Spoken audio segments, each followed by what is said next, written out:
Hello guys, magandang umaga po sa inyo guys. Ito na naman po, naghahanap buhay para may pangkain, pang uwi sa pamilya.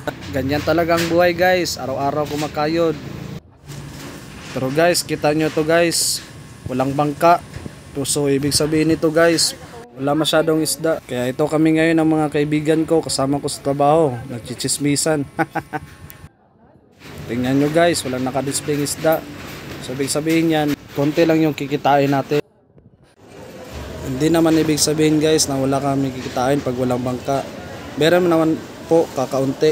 At sakto naman po pangbili ng bigas, pangbili ng ulam, at pang gasolina. So ganyan buhay namin yan dito sa Fishport guys. Ganito talagang buhay dito. Sana sa ibabaw, minsan din nasa ilalim. At naniniwala rin ako sa may kasabihan guys na kung may tiyaga, may nilaga. At dito ako nagpapahinga guys pagkatapos kong kumain guys ng pastel. Dito ako nagtatambay mga 30 minutes bago ako magtrabaho. Balik ulit. So ayan lang muna guys, abangan nyo lang sa susunod. Salamat.